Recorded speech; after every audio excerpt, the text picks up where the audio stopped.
This is 1-2, solving equations by addition or subtraction. So I mentioned in lesson 1-1 that an expression does not have an equal sign, but an equation has an equal sign. An expression is not going to be solved, but an equation will be solved. Solutions are sometimes written in a solution set. A set is a collection of objects or numbers that is shown using braces, and a solution set is the set of elements or numbers from the replacement set that make the equation true. I'll show you what that will look like when we write out our solutions. Okay, the addition property of equality says that if we add the same number to both sides, the value remains equivalent. So for example, if we have 14 equals 14, but I add 3 to both sides, then I still have 17 equals 17. They're both still equal. Same thing for -3 equals -3. If I add 9 to both sides, it remains equal. And so we use this to solve equations. If there's subtraction, with the variable, we're going to add to both sides. So to isolate C right here, we're going to add 22 to both sides. Sometimes I like to put a box around the variable so I know what I'm solving for. So since I'm solving for C and I have to get rid of -22, I'm going to do +22 or +22 to both sides, the inverse operation. And so C equals 76. Okay, I'm going to solve for J. So I'm going to add 87 to both sides. And J will equal +84. And for 2/3 equals R minus 1/3, it's sort of like a backwards equation. We're used to the variable being on the left, but it's not a big deal. I'm still isolating R, and since it has minus 1/3, I'm going to add 1/3 to both sides. 2/3 and 1/3 is 3/3, but we always have to simplify our fractions. So 3 divided by 3 is 1, so R equals 1, or 1 equals R in this case. So the next step after solving equations is to really make sure that you're checking your work. So we can actually plug these values back in.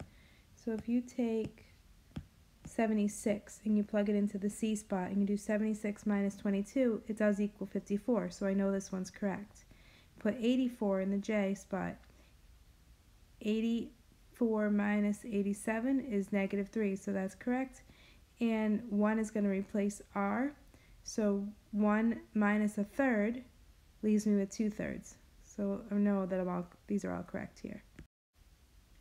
So the subtraction property of equality is the same thing, except if a number is being added to the variable, in order to isolate it, we're going to subtract. So in example 2a, I'm going to be solving for m, so I'm just going to block that off. And to get rid of that +63 or +63, I'm going to subtract 63 from both sides.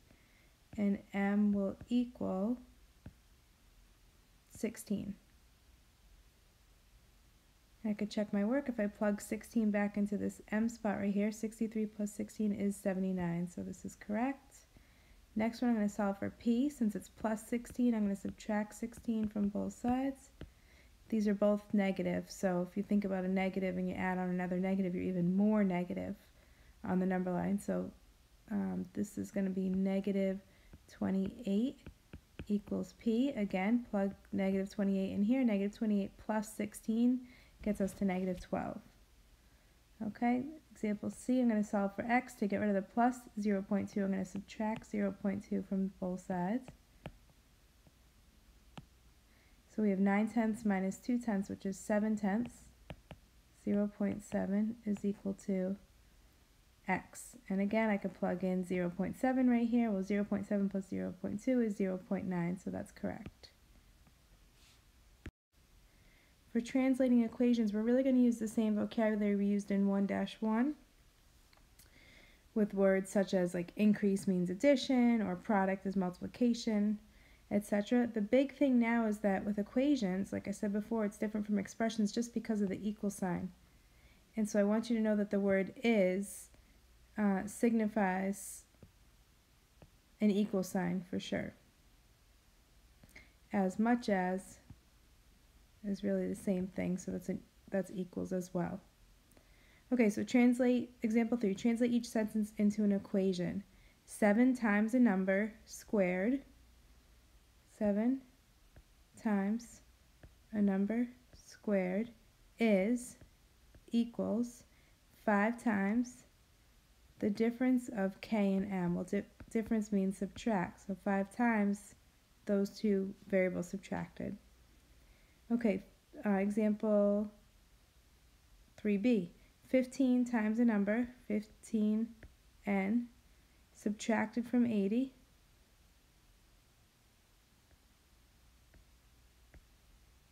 is 25.